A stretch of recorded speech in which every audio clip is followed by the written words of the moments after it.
Would you like me to, okay. with the cuts. No, you keep that there, just keep it there, because I don't think it's gonna take Okay, that long. whatever you like.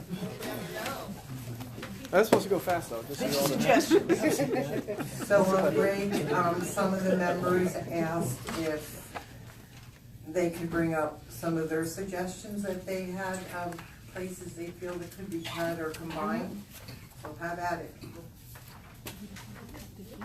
I'm gonna write as fast as you speak. I'm ready now. Okay. Okay, I We was just turned wondering it on, if so it's too cold to leave. could we possibly reduce executive directors to just directors? Are you listening or looking for feedback? I'm giving it to Donna and she's writing it down and she'll Okay. figure it out. And then we'll, Okay, yeah, got it. we'll discuss. We'll come back. We'll come back. Combine the two HR certificated techs. The technician? You're saying, you mean the director? Directors, sorry. She's just talking, right? Or are you going through a list? I have my own list. This is her list. The two HR directors, we have two, and can you combine them to one? The same with two classified combined to one directors. Do we have two classified directors? No, we do not. Not in HR. We have one that's part of the personnel commission. And we have to have that one. So we only have one? We have only one classified personnel director.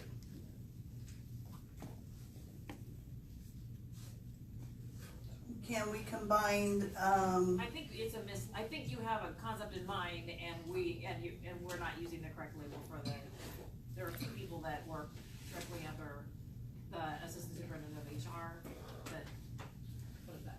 That's a two certificated HR director. Certificated HR director. I think you're trying to combine the two to one. Am I right about that? yes. Okay, we got that. Got it. So certificated is what you mean. Okay, got it.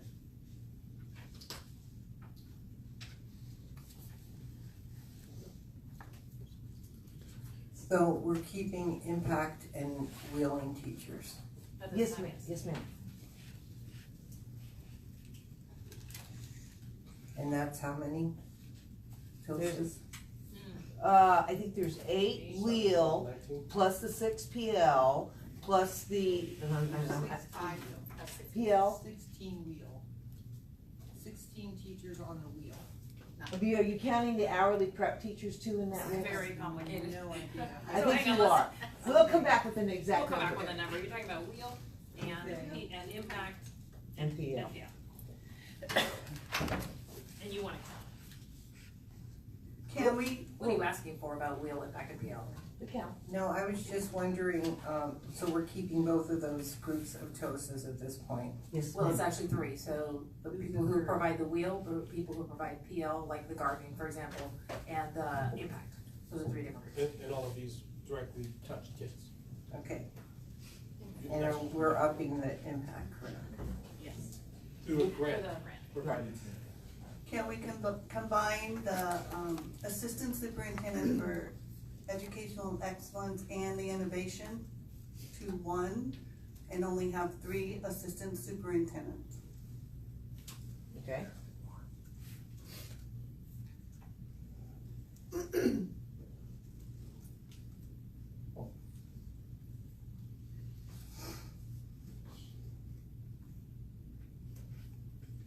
Reduce the ed director of student services to just a director?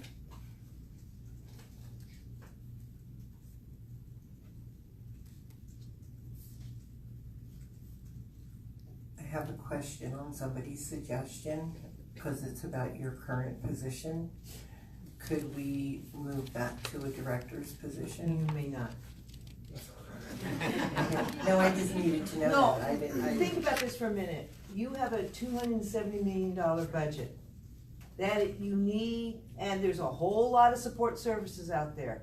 I can tell you that the county office will not recommend you reduce that to a director. Okay. Question.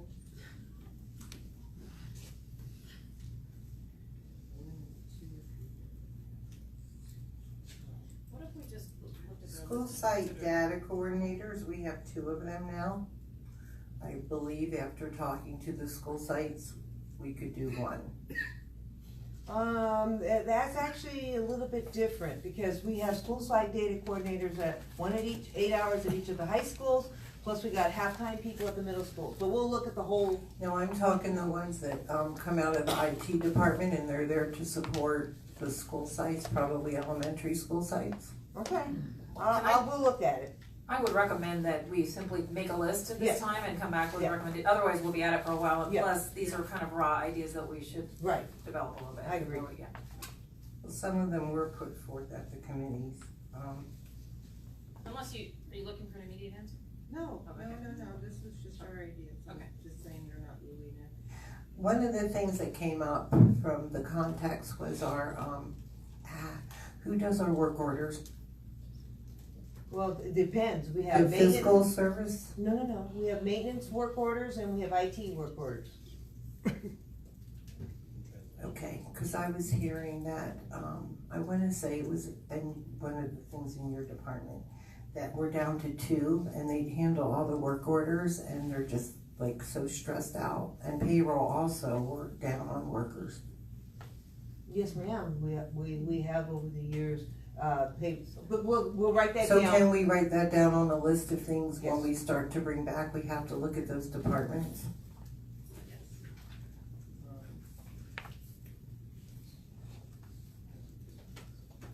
And then the director of communication came up from all 3 committees at this time.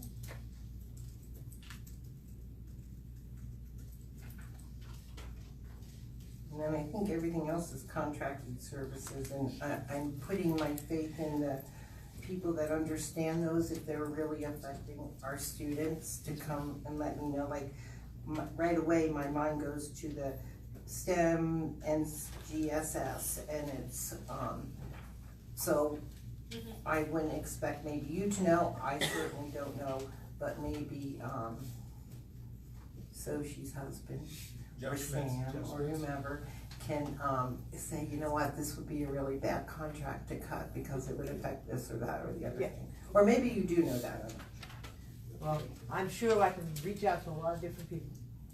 and I think, is there any way to eliminate, send less people to school services? Sure can. And, I guess there's a district bargaining training. We will come back with what we feel is appropriate.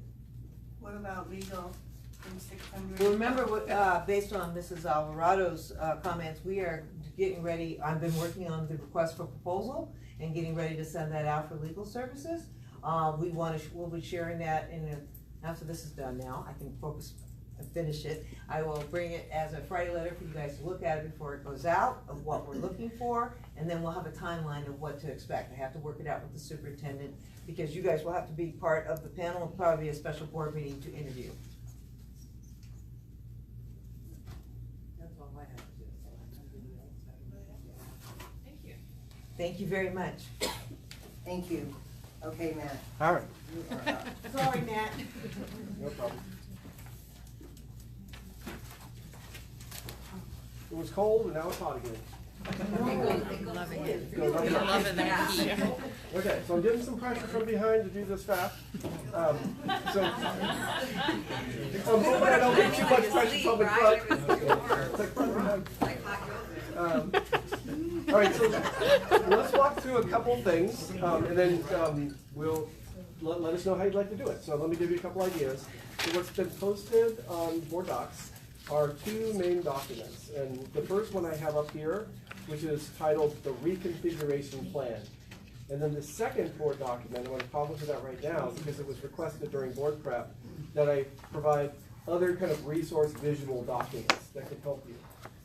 So what I'd like to do is just spend less than 2 minutes just to refresh your memory about the resource documents and the relationship between our, the kind of the ideas around our reconfiguration plan. So I'm going to sit on this for just a couple of minutes. And we can always go back to it, and I think I gave you a paper copy as well, so you can see it. So reference documents, just so that we're all leveled up in terms of our thinking. We know that our blueprint, that also serves as our LCAP, is the House of Learning.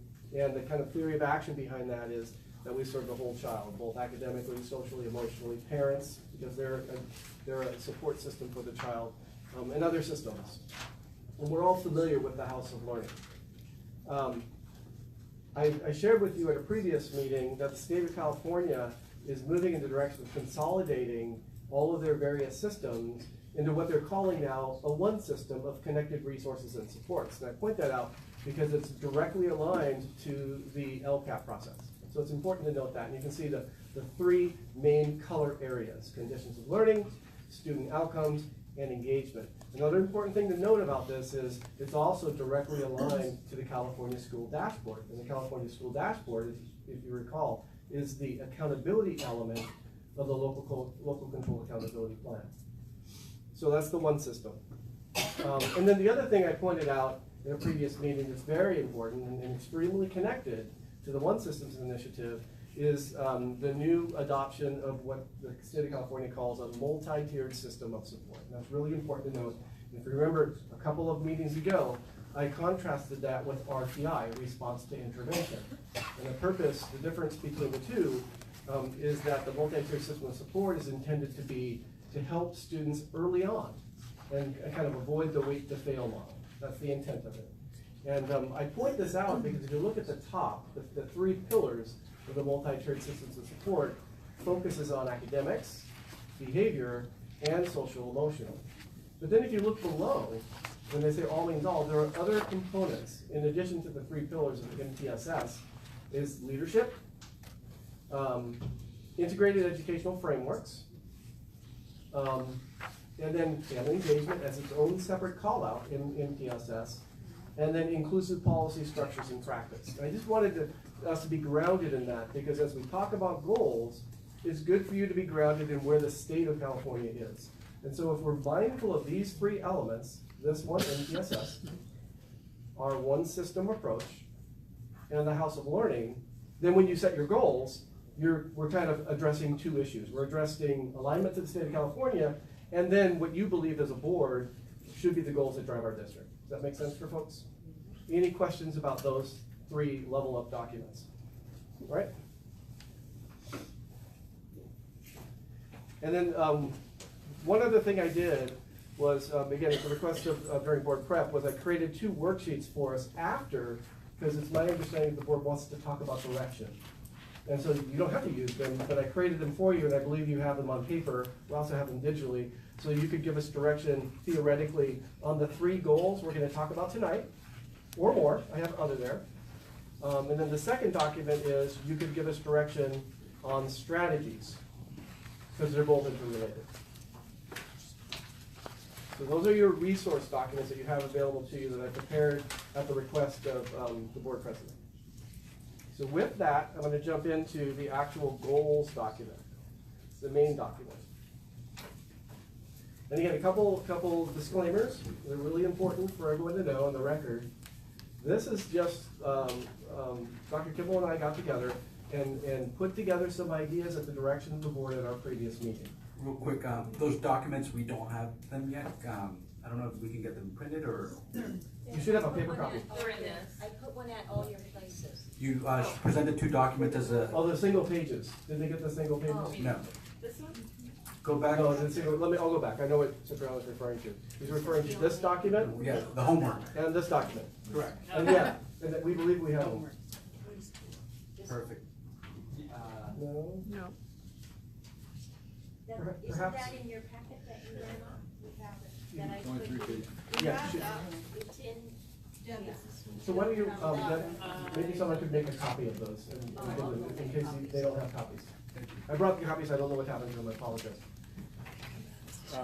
Okay, so, you would get to that at the end anyway, because that's the last agenda item for you. So let's jump into the board goals. Okay. And for the record, it's only 6 slides long.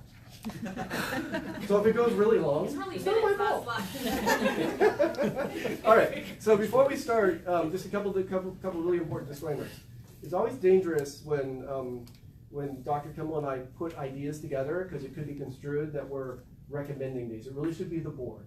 But the only reason that we put this together was to kind of give you a jumping off point.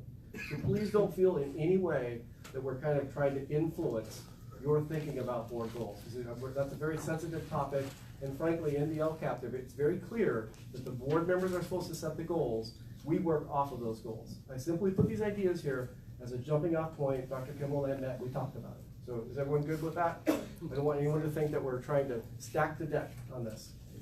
Okay, so we have 10 goals right now. So that's what's currently in place. If we continue with the 10 goals, we will satisfy all the documents I previously showed you. So, full disclosure, we can have 10 goals, no problem. We could roll it, we can make it happen. Don and I and the team will make it happen. We won't have a vacation, but we can make it happen. All right, so let's move to the next one. So, one other thing I think is important to note, the district hasn't officially defined equity, but because it's all over the goals, I wanted to at least have a point of departure. So as you're thinking about your goals, at least for now, we can use this, and maybe in the future, we can have an official definition for the district. But I pulled this from the National Equity Project, so this is actually the nationally recognized definition of equity. And I'm gonna read it, and then we'll jump into the goals. And so from the National Equity Project's perspective, equity means educational equity, that each child receives what he or she needs to develop to his or her full academic and social potential. That's the definition. Then they give some examples.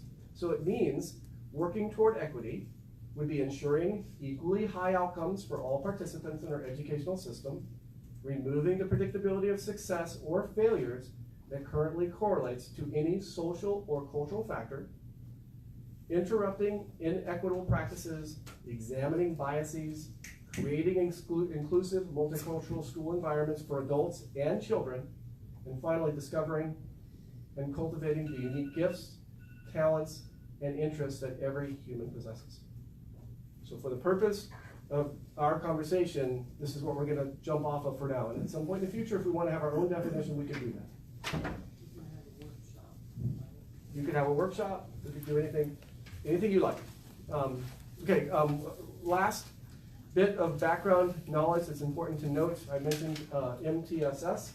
And so as we think about the adoption and utilizing the one system as our approach to the goals, you can see in a moment, I don't want anyone to think that we're in any way pushing aside MTSS, because we will address MTSS, but it will be folded into the one system approach. So again, this disclaimer, we're not losing MTSS in this process. So with that, we put some ideas on paper. And again, it makes me a little nervous because I don't want you just to think that we should go with these, but to get the party started. So goal one, theoretically. Oh, it's way started. Yeah, it's way started.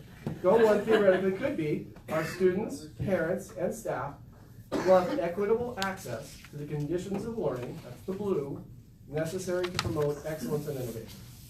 That would be the goal. The rest would be metrics. And remember we talked earlier, if you have 10 goals, your LCAP's 300 pages long. If you have fewer goals, your LCAP's shorter and more condensed. In light of the fact that we're making many, many cuts and departments are having to do more with less, we might want to think about consolidating some of our work. And so a couple examples of metrics, and the way we structured this was that the metric one for each of the 3 goals is a state requirement, and that's the California School Dashboard. So even though we put it up here, we have to do it anyways, and this is a really good example of being efficient because it's already been set for us by the state. So we haven't done that in the past. This would be the first approach, and it's like an example of efficiency. So metric 1 is California School Dashboard, and there are 3 elements to that. One is basic services. We've talked about that often. Donna's the one that takes the lead on that, along with Elaine, and their facilities, environments, teacher assignments, so that's credentialing, and then materials. And someone mentioned earlier the Williams requirements, that would be in that metric. B are state standards. That's ensuring that our staff implements the state standards, is aware of the state standards, and continues to deepen their knowledge. I should have mentioned, beside each one I put a parenthetical, so the first, metric A, says lag. Lag means end of year. If it says lead, what that means is we can actually report to the board often, like every other month or every quarter. So I wanted to differentiate between things that we would gather for the end of the year, a lag measure, and things that we could gather more often for you and give you reports on. So that's a lead measure, B. So C, course access, again, those are ensuring that students have access to the requisite courses to graduate high school and also be A through B compliant. That's inclusive of AP, advanced placement courses, IB courses, and others.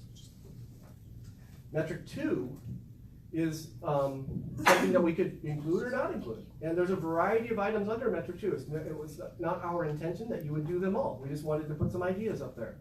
So a couple examples are students' access to schools and programs. I think a great metric we can consider, we've never done it before, is early childhood education services.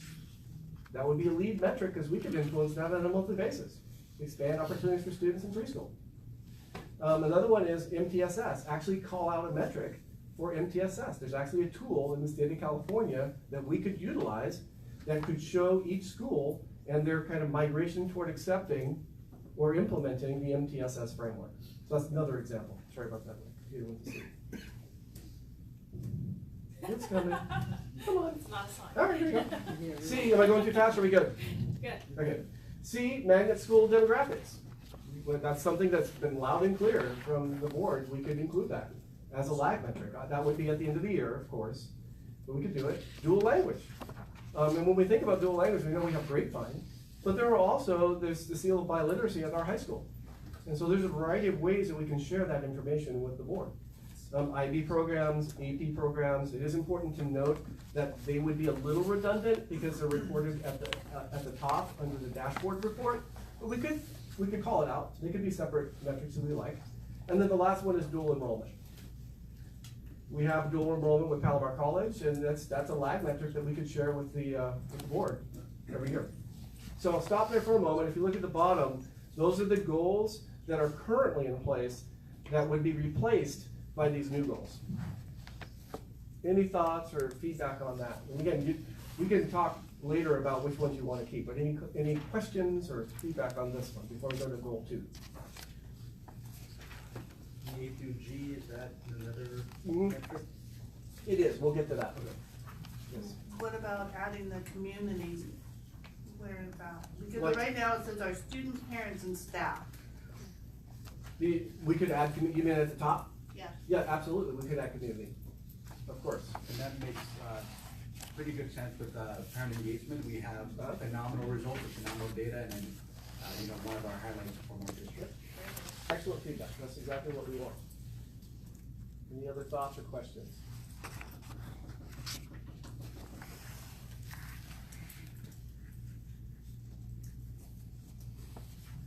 If you don't have thoughts or questions, what we will need, Dr. Kimball and I will need before the end of this, if you're going to approve it, is some indications about whether you'd like all the metrics under metric 2. And again, it wasn't my intent to stack all those metrics.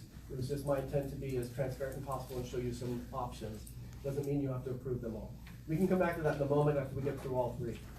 Just to understand, so when we say students, parents, staff, and community will have equitable access to conditions of learning necessary to promote education or excellence and innovation, I'm assuming therefore that we consider ourselves to be educating the community, like you said about, reaching out to parents, reaching out to community members, maybe that are not parents, for opportunities to learn in our context. Is that what you're saying? Okay. So then we'll want to come up with a metric about how we're involving the community, or that the community is coming in and learning in our learning environment, that it's being involved and whatnot. So tricky thing. Yeah. Let me get to the other 2, and then we can come back to if there's a particular metric you want to take out. It might be good to see them all. So I took a lot of time on the first one. I think I can go more quickly on this because you're acclimated to the sheet now.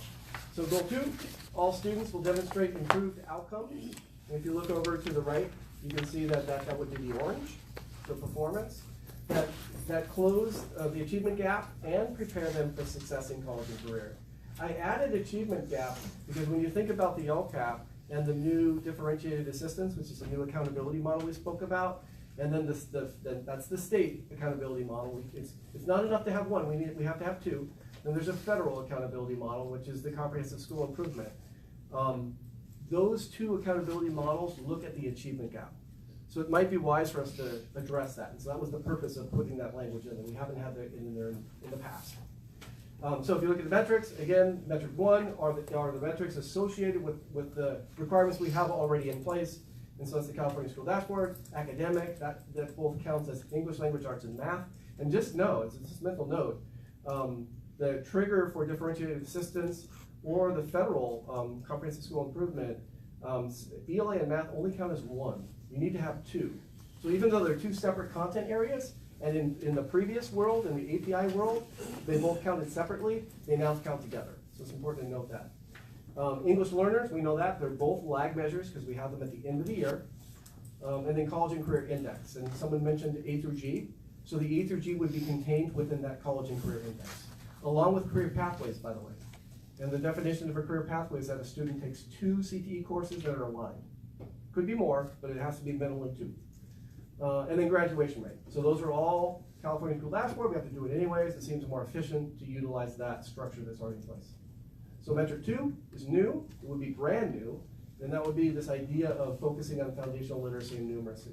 The only reason that we're recommending this is that sometimes waiting till 3rd grade, it's a little too late to find out how our students are doing. And so we might want to have official metrics that give the board updates on how students are developing their foundational literacy and numeracy. So we'll go back to how we measure that for early literacy. Yes. Well, and thanks for bringing that up, Martha, because if you see metric A and B, I put out this, and again, I was spitballing, pardon my language, I really was spitballing an idea. One idea could be that I would work with Dr. Stites, and we would develop some kind of a literacy basics inventory. And we could bring that design back, and the board could give us feedback on what that could look like. And you know, all of us who have taught early education can think of a variety of things that could be included in an inventory. It could be as simple as alphabetic principle. It could be phonics. It could be phonemic awareness. It could be fluency. It could be a variety of things. And by the way, we actually work with partners at the University of California, San Diego. They can help us develop it. So that's the idea. And same with math. So we could create these kind of basics inventory or whatever we want to call them. Those would be lead measures, by the way. So we would probably want to bring them back to you every other month or every 3 months or something like that, so we can kind of track over time. And the impact teachers could. Impact teachers would probably help us grade it, frankly. Yeah. Yep, absolutely. Metric 3 is achievement in STEAM. I put A there because that's actually a requirement now. It's not, interestingly, in the California School Dashboard yet, but I suspect that it will become. So metric 3A in the future will probably go to metric 1. But right now it's not, so I put it on the bottom. And then Dr. Kimball pointed out, obviously, we should include some kind of a STEAM performance matrix. So, and what we mean by that is some kind of feedback, and it could be a lead measure, because we can track this every couple of months on how our students are progressing with science, technology, engineering, the arts, and mathematics. One thing that comes to mind on this one is music, and I know that we're pushing that, so I'm not sure if it's a metric or it would be in the arts. participation. It would be in the arts. Okay. Yeah, and it's a matrix, Cipriano, so our thinking is that we would create something that gave you a really good look, a kind of a deep dive into all those elements. And we would bring it back to you, and you give us feedback on what that could look like. So when I say matrix, what I mean by that is there are multiple points of data, not one point of data. We good on that? Yes. Okay, and then look below, quite a few goals that are currently in place are addressed with those recommendations. And then last one, goal 3. So now we're in the green. Our students will be engaged in their learning through critical thinking, collaboration, and relevant connections to real-world problem solving. And if you notice, what I'm trying to do is tie in our vision and our mission to that. That was the thinking behind the language of it. Metric 1, similar to the others, is the state dashboard, with one exception. So A, B, C, and D are all elements of the dashboard. But if you notice on C and D, I put lead because we could track that every month if we would like. And I think someone mentioned the parent engagement. So we would create some kind of a parent engagement matrix. So because we know that parent engagement is more than one thing.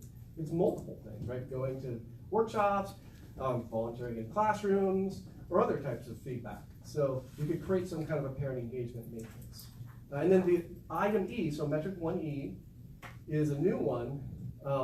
And we had there was much debate back and forth about whether we should have a conversation with regard to credit deficiency or on track for graduation.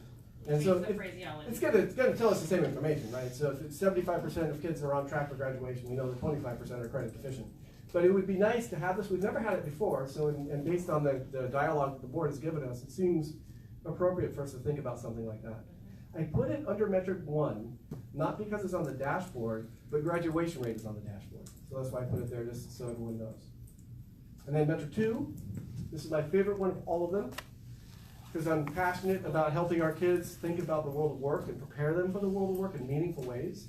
We know that less than 30% of our kids go to college. So what about the others? And how are we supporting them in meaningful ways? And so one example, and I think this came from Cipriano, was tracking the FAFSA completion. Very easy for us to do. That would be a lag, of course, at the end of the year. But they already do it at the high schools, but we just haven't officially made it a metric. So I think it's a good idea to shine some light on it. And I'm recommending a couple other things. I work very closely with the CSU folks and the Palomar College. So admission rate matrix, I think you guys would really benefit from seeing. And that would be a admission rate matrix for us, many of the colleges that we can get information from. Summer melt, if you remember, summer melt are those students who complete their FAFSA, are admitted to Palomar or Cal State San Marcos or another university, but don't show up in the fall. And sometimes it's important to know that, because oftentimes what we find is those students, something happened to their family in the summer that caused them either to need to go to work or something else. And it's important for us to know what those factors are so we can work with our community partners to break down some of those barriers. So I think summer melt's really important. We're actually working on a summer melt project in our district so we learn more about those students so they don't get lost in the shuffle. So would the community colleges and even Cal State San Marcos, would they report to us because They they do. come from Vista? We already work with them. We actually know the number of students who melted away in the summer. It was over 200, by the way. Yes. So we have a really good relationship with Palomar College, and they're pulling data in really meaningful ways for us. So it's important to know these things. Some of the things we can't avoid, right? Things happen and life happens, but there are others that we can work with our partners to make sure that we move those barriers out of the way. One example is Palomar College provides their first year free, and it also pays for books. There's much discussion right now, so I don't think it's official yet, that kids can get their second year paid for free. And some of these kids don't realize that and melt away in the summer. So once we have that information that they didn't begin their first semester, are we making home visits? What are we doing to intervene? I mean, we have the information, or we'll get the information, and then what? So that's where the partnership comes in with Palomar College, because they're technically out of our system. And so what we want to do is make sure that we get Palomar College, and I'm using Palomar as an example, there are many other universities we can talk about. But getting Palomar College's team, that students' information, and I'll give you an example. So there's a texting app out, Remind is an example of a texting app. And if we can get that information to Palomar College, students have to agree to give the information, then they have a team that utilizes that app. That's one example of a strategy we have to remind students and check in with them so that if there is some kind of a barrier, they can then kind of work on that barrier with the students. So that's one example, but there are a number of other strategies we're working with on them. Another one is that Palomar College is coming to Vista High School in a couple of weeks in March. Kiki Bispo is leading this. It's called Noche de Familia. It's all in Spanish, and they're having conversations with Spanish-speaking parents about the Palomar Promise, which is the first year for free in books. And one of the purposes of that is to educate them on entrance in the fall and address some of the summer melt issues. So that's summer melt. College stability rate. This is when students go to college, do they remain after the first semester? And we can get that information too from colleges and learn from that. And then Career Pathways Matrix, we're working on the newest project out of the Innovation Department is called the Career Superhighway, and that's ensuring that students are connected with career matrices or lattice works so they can get into a career that leads to a gainful employment after they get out of college or after they graduate high school. And one of the goals, audacious goals we could set, is that we have offers of employment upon graduation, working closely with the San Diego Workforce Partnership. So those are some examples, and if you look at the bottom, we are rounding out all of our goals. So if we have these, and decides to go to bed, that's a good cue. If we address the goals the way we've laid them out, then we will have addressed all the 10 goals that currently exist. Yeah, I wanted to show, I don't want to spend a lot of time on this, but I did want to point it out, it's important to note that we didn't pull these ideas out of thin air. So there, I used 2 school districts as exemplars. Chula Vista is one of the highest flying school districts in the state of California, by the way. So Frank Escobedo and his team did really good work there. And I underlined some elements of their goals. These are their current goals. And if you look at them closely, they actually align quite nicely to some of our goals. They're not exact, but you can see the parent engagement, student engagement, you see relevancy, personalized learning is part of it, increased proficiency, of course, academics, high caliber employees, and access to services. So that's one example. And then Poway is another high flying school district that does good work.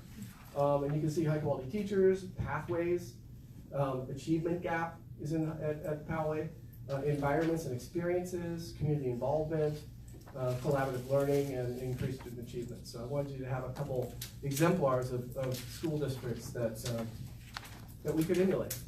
And then finally, I'll leave you with the timeline. We're definitely getting into the crunch time. We're getting into the crunch time. So yeah, in order for us to, so we're approaching the right side of this slide. So in order for Donna and me and others, the entire team, to work on the LCAP, we have to build it off the goals. If we write an LCAP without your direction, it wouldn't be appropriate.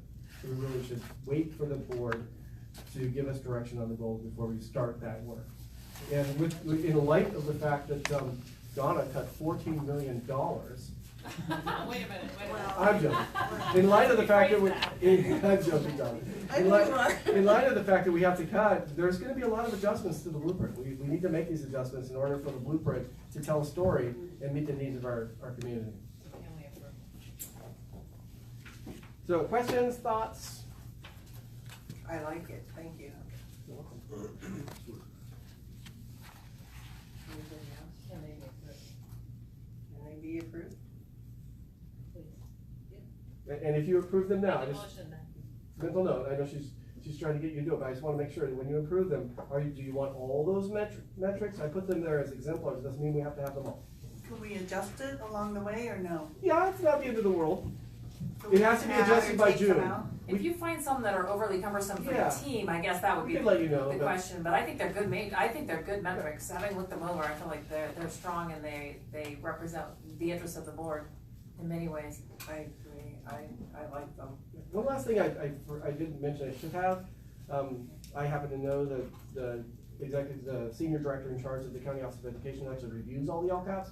And I ran it by him as well, Steve Green, and he seemed to like them. So that's kind of initial feedback from the county that it would roll with the county as well. Yeah.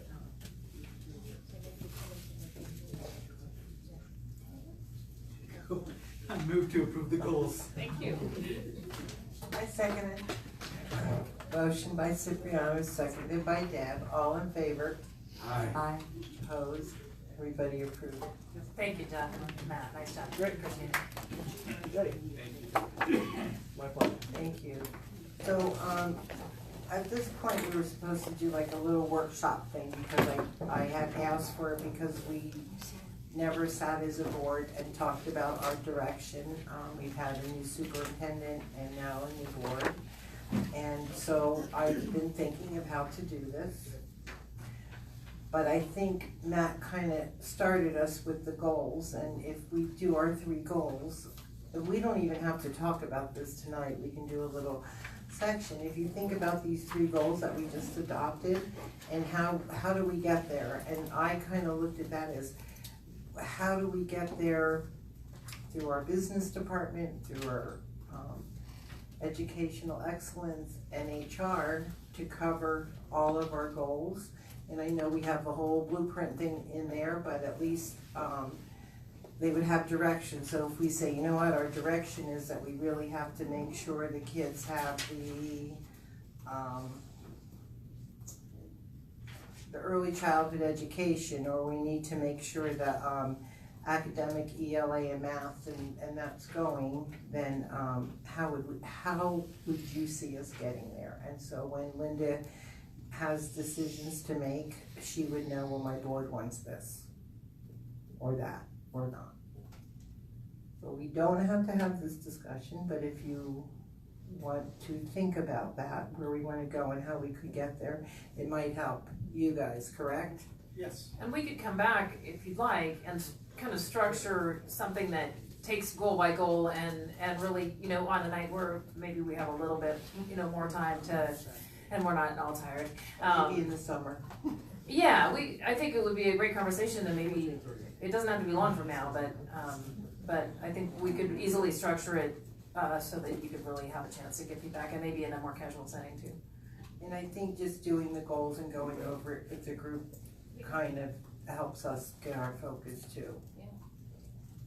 Thoughts, So let's- concerns, chat with me.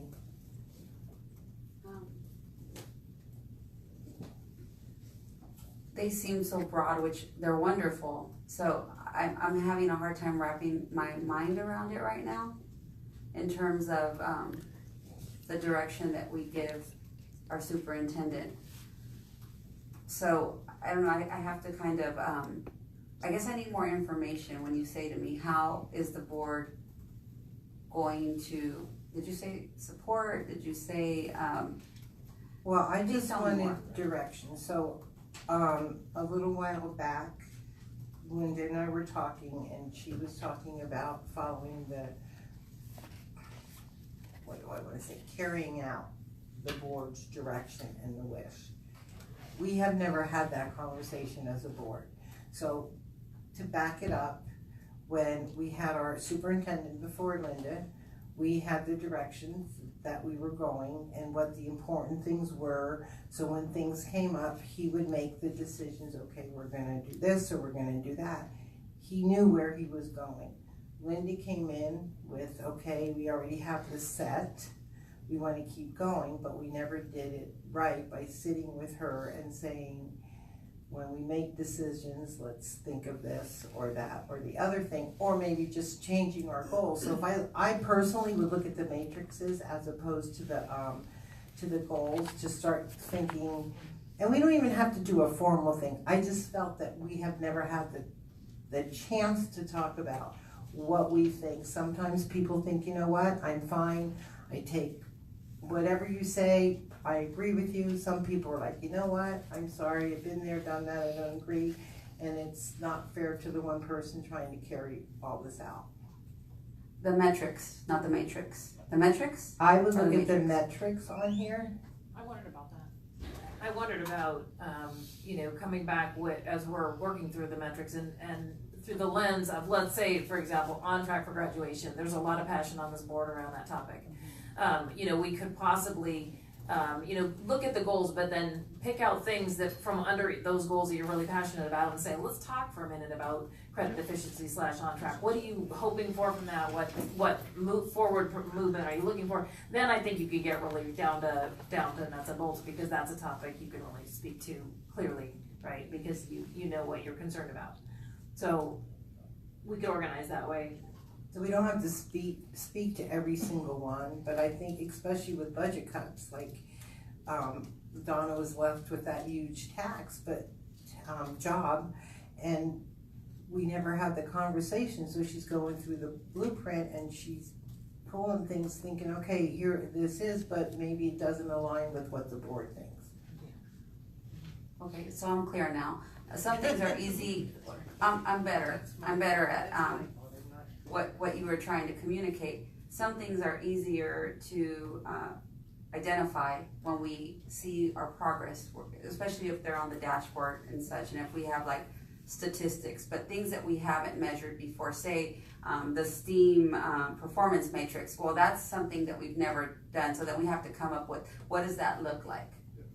And how do we measure it? And so then we delegate to you how we want you to measure it. Okay, I got it. I almost feel like if we took just started with the goals and went one by one through them and talked about the metrics and what we anticipate areas of concern will be, you know, I feel like we could really pull that apart and you might have a good, healthy conversation driven from that. My 2 cents on this, thank you, Dr. Doe, because you obviously have the experience and have, you know, worked with us in the past. And so, you know, when I think of like my personal goals, I think, you know, of early childhood education, I think of dual language, I think about making sure that we support our students who need those safety barriers. And so I think part of these metrics encompass that. And one thing that I'm confident or comfortable is the opportunity to provide feedback, look at where we need to grow. By no means are we perfect, but I think my sense is that we want to make progress.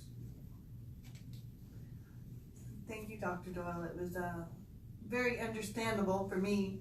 Also, I would like to have something maybe at each board meeting when we talk about it, spread it out a little bit so we can have some really good conversations about it and not feel rushed, and maybe come up with some great ideas collectively and have dialogue between all 5 of us. Dr. Doyle and I could start with the goals and look at subtopics and suggest them to a board prep and see if that makes sense. We'd be happy to bring those at each meeting for a discussion item. It'd be nice to have a little bit of a rigorous discussion each meeting.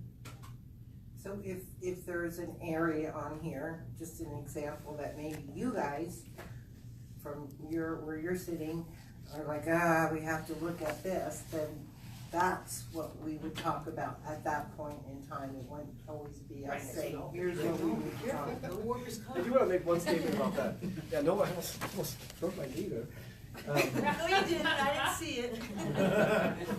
So when Don and I and many other people, there's a lot of people who put it together, designed the LCAP based on feedback from our community and direction from the superintendent. One thing to keep in mind is that could impact the House of Learning, right? We might have to reconfigure the House of Learning, and we've in the past joked a little bit about remodeling the house. So just mental note that we might have to remodel the house because we just have less to work with. So we might have to make some adjustments. I just want to make sure that you're all aware of that. We will bring that back to you as we develop, as we go through the process. Will there be a Cadillac that goes with the house? We'll probably lose the garage and the car.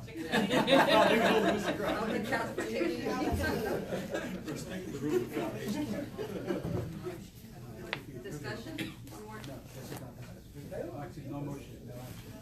No, we just were talking about kind of where we wanted to go to have our discussion. Just tell us what to do. Yeah, we just wanted to be able to have that opportunity because we don't ever have that opportunity.